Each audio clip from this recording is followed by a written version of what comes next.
అది కూడా పూర్తిగా అమలు చేసే పరిస్థితులు లేదు అధ్యక్ష. సన్న ఓట్లు అమ్మినటువంటి రైతులకు కూడా 50% మందికే మరి బోనస్ వచ్చింది, మిగిలిన వారికి బోనస్ రాలేదు.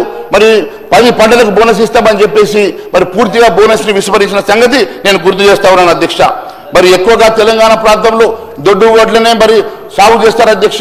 కేవలం ఒక ఇరిగేషన్ మంత్రి గారి ఇలాకాలో మాత్రమే సన్న బియ్యం మరి సన్న ఓట్లను పండిస్తారు అనుకుంటా, కాబట్టి వారు సన్న ఓట్లకే ఇచ్చుకున్నారు తప్ప మాలాంటి ప్రాంతం అంతా కూడా దొడ్డు ఓట్లే పండిస్తారు. కాబట్టి దొడ్డు ఓట్ల కోసం ఎందుకోసం అని చెప్పేసి మీరు దొడ్డు ఓట్ల విషయంలో బోనస్ విషయంలో మాట్లాడతలేరు, తెలియజేయాల్సిన అవసరం ఉంది అధ్యక్ష. సాగునీటి ఎద్దడి కాలం తెచ్చింది సార్. మా ప్రాంత రైతు అధ్యక్ష, మా ప్రాంత రైతులు అవమానపరుస్తారు. మా ప్రాంతంలో సన్నవాటు వండుతారు, ఎన్ని లెక్క తీయని చెప్పారు సార్. ఇట్లా మా ప్రాంతంలో నీ జిల్లా నీ నియోజకవర్గం వండకపోవచ్చు, వాళ్ళు కూడా పండిస్తున్నారు. నిర్మల్లో కూడా ఎంత ఉన్నదో లెక్క చెప్తే అధ్యక్ష, సన్నవాట్లు పండేయడానికి ప్రాంతంతో సంబంధం లేదు. మా నియోజకవర్గం మా ఉమ్మడి జిల్లాలో అత్యధికంగా కూడా వండుతాయి. పక్క జిల్లా ఆదిలాబాద్ ఉత్తర తెలంగాణలో సన్నవాట్ల ప్రొడక్షన్ చాలా ఉంది, ఒక నల్గొండ మాత్రమే కాదు. దయచేసి తెలంగాణ ప్రాంత ఉత్తర అదంటారా సన్నవాట్లకి ఇయ్యద్దని బీజేపీ స్టాండ్ అయితే సార్ మేము వాళ్ళ సహకారం తీసుకోవట్లేము. ఎంతసేపు మహేశ్వర రెడ్డి గారు ఒకటి ఏం కొడతామంటే తెలంగాణ సార్ సార్ నేను అంటురా అన్నారు అనలే.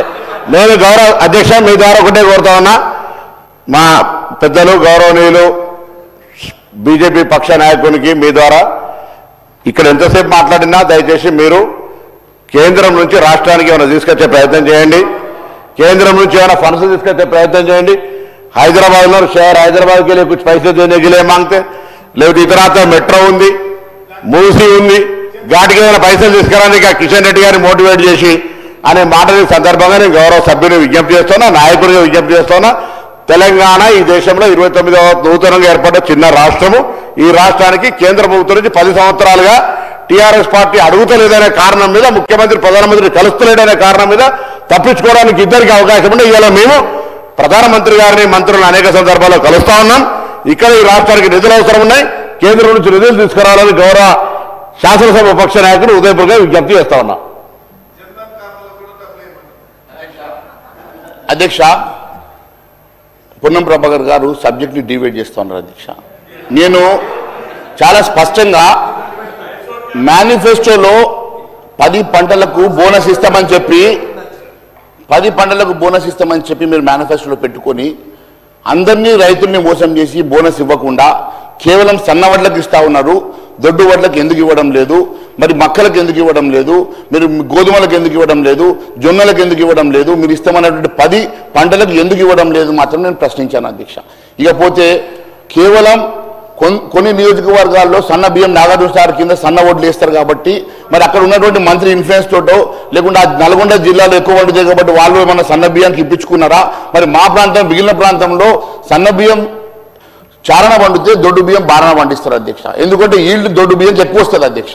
ఒక ఎకరానికి 30 నుంచి 40 కుంటలు దొడ్డు బియ్యం వస్తుంది, సన్న బియ్యం కేవలం 20 కుంటలు వస్తుంది. కాబట్టి మా రైతులంతా కూడా దొడ్డు బియ్యం పండిస్తారు అధ్యక్ష. అలాంటిది మరి దొడ్డు బియ్యంకి మీరు ఎందుకు బోనస్ ఇవ్వడం లేదు, ఎప్పటికల్లా మీరు బోనస్ ఇస్తారని మాత్రం మేము ప్రశ్నిస్తా ఉన్నాం అధ్యక్ష. ఈరోజు ఒకటే అడుగుతా ఉన్నాను అధ్యక్ష, ఈరోజు ఉన్నటువంటి అనేకమైనటువంటి అంశాలు అధ్యక్ష, రైతులకు మీరు చేసినటువంటి అనేకమైనటువంటి మరి ఇచ్చినటువంటి భరోసాలు అధ్యక్ష, ఆ భరోసాల గురించి పొన్నం ప్రభాకర్ గారు మాట్లాడారు అధ్యక్ష. ఎందుకంటే ఇప్పటివరకు నేను అనేకమైనటువంటి అంశాలు చెప్పిన అధ్యక్ష. మరి ఆయన అడగమండి, ఆయన నియోజకవర్గంలో అందరికీ రుణమాఫీ జరిగిందా, అందరికీ రైతు భరోసా వచ్చిందా, మరి ఖరీఫ్ సీజన్లో ఇచ్చారా, మరి వారికి ఖరీఫ్ సీజన్లో ఇచ్చారా? అంటే మీ నియోజకవర్గంలో ఇచ్చారు, మా నియోజకవర్గం ఇవ్వరా? అంటే అట్లా కాదు. ఇప్పుడు నేను ఒకటే అడుగుతా ఉన్నాను, మీరు ఖరీఫ్ సీజన్లో కానీ లేకుంటే మొన్న రబీ సీజన్లో కానీ మీరు ఇస్తామన్నటువంటి మరి రైతు బంధు ఇచ్చిండ్రా అధ్యక్ష? మీరు ఇస్తామన్నటువంటి రైతు బంధు ఎక్కడ ఇచ్చింది చెప్పండి అధ్యక్ష? ఇస్తున్నాం, ఎప్పుడు ఇస్తారు? మార్చిలో కూడా ఏమి ఇస్తారు? మీరు ఖరీఫ్ కూడా ఇస్తారా? ఖరీఫ్ తీస్తారా అంటే ఎగ్గొట్టినట్టేనా? ఖరీఫ్ డబ్బులు ఎగ్గొట్టినట్ట? ఖరీఫ్ డబ్బులు ఇవ్వరట. ఈ రబీ మాత్రం మొన్న మరి 10,000 కోట్లు తీసుకొచ్చారు అధ్యక్ష. మన రాష్ట్ర భూములు తాకట్టు పెట్టి, మన రాష్ట్ర వేల కోట్ల రూపాయల భూములు తాకట్టు పెట్టి మీరు తీసుకొచ్చినటువంటి 10,000 కోట్ల రూపాయల డబ్బుని కేవలం రైతు బంధు కోసమే తీసుకొస్తున్నామని చెప్పినటువంటి మీరు ఈరోజు రైతు బంధు కోసం ఇవ్వకుండా ఆ డబ్బుని ఏ గుత్తదారులకు ఎందుకు పంచిండ్రో చెప్పమని అడుగుతా ఉన్నాం అధ్యక్ష. ఏ పర్పస్ కోసం అయితే మీరు లోన్ తెచ్చిండ్రో ఆ పర్పస్ కోసం ఎందుకు ఖర్చు పెడతలేదని మాత్రమే అడుగుతా ఉన్నాం అధ్యక్ష. మీరు ఈ రకంగా ఈ రాష్ట్రంలో దాదాపు 1,50,000 కోట్ల రూపాయలు అప్పు తీసుకొచ్చి ఈ రాష్ట్రాన్ని కేవలం అప్పుల పాలు చేస్తా ఉన్నారు. గత ప్రభుత్వం అప్పు చేసింది కాబట్టి మేము కూడా చేస్తున్నామంటే గత ప్రభుత్వం తప్పు చేసి ఉండొచ్చు.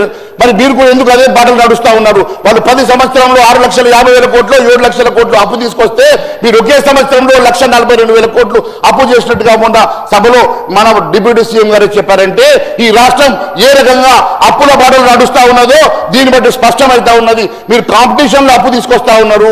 మీరు కాంపిటీషన్ గౌరవ సభ్యులు సభను తప్పుదో పట్టించేందుకు అప్పులు తీసుకొచ్చినామనే మాట చెప్తా ఉన్నారు. ఇలా గవర్నర్ గారు ప్రసంగం జరిగే సందర్భంలో మేము వారిని ఒకటే కోరుతారు, కేంద్రంలో అధికార పార్టీలో ఉన్నటువంటి దానికి సభ్యులు మీరు చెప్తున్న భూమి తాకట్టు పెడుతున్నామా అప్పు తెస్తున్నాం ఇవన్నీ ఓవర్కమ్ కావాలంటే మీ సహకారం కావాలి. గతంలో కేసీఆర్ గారు అడగలేదని కారణం మీద తప్పించుకున్నటువంటి పరిస్థితి ఇలా మేము అడుగుతున్నాం. ఈ సభ ద్వారా సభలో తీర్మానం చేసినాం అధ్యక్ష, బడ్జెట్లో పెట్టలేదని. ఇప్పుడు బడ్జెట్ సమావేశాలు నడుస్తాయి. ఒక ప్రతినిధి బృందం పోయి కొన్ని అంశాలను ముఖ్యమంత్రి గారు మొత్తం కేబినెట్ మంత్రులు అనేక సందర్భాల్లో కలిసి చెప్తున్నాం అధ్యక్ష. మీరు వారికి ఆ విధంగా సూచన చేయండి అధ్యక్ష. ఈ తెలంగాణ అభివృద్ధికి సంబంధించి ఇద్దరు మంత్రులు ప్రాతినిధ్యం వహిస్తూ ఉన్నారు. వారి పార్టీ తరఫున ఎప్పుడు కూడా మహేశ్వర్ రెడ్డి గారు మనం ఈ రాష్ట్రంలో ఉన్నటువంటి దీన్ని వక్రీకరించే ప్రయత్నం తప్ప కేంద్రం నుంచి తెచ్చినామని చెప్పి ఛాతీ నిలబెట్టి చెప్పుకున్నటువంటి సభలో ఉండేటువంటి అవకాశం రావాలని కోరుకుంటున్నా. వారు ధైర్యంగా సభ్యులందరూ వారికి సపోర్ట్ కొట్టి మహేశ్వర్ రెడ్డి బాగా కొట్లాడిండు, మహేశ్వర్ రెడ్డి గారి గౌరవ సభ్యులు బీజేపీ నాయకత్వం కేంద్రం నుంచి తీసుకొచ్చిందని చెప్పే విధంగా అప్రిషియేషన్ మా అందరి సభ్యులు కూడా సపోర్ట్ కొట్టే విధంగా ఎట్లీస్ట్ వారిని మనం తెమ్మని కోరుతానో ఒకసారి గట్టిగా సపోర్ట్ కొట్టి ఇలా వారిని కోరుతాం అధ్యక్ష. మేమంతా అది ఏమని చెప్పి కోరుతున్నాం తప్ప రైతులకు సంబంధించి రైతు బంధు చేసినాం, ఇప్పుడు జరుగుతుంది పేమెంట్ చేస్తున్నాం.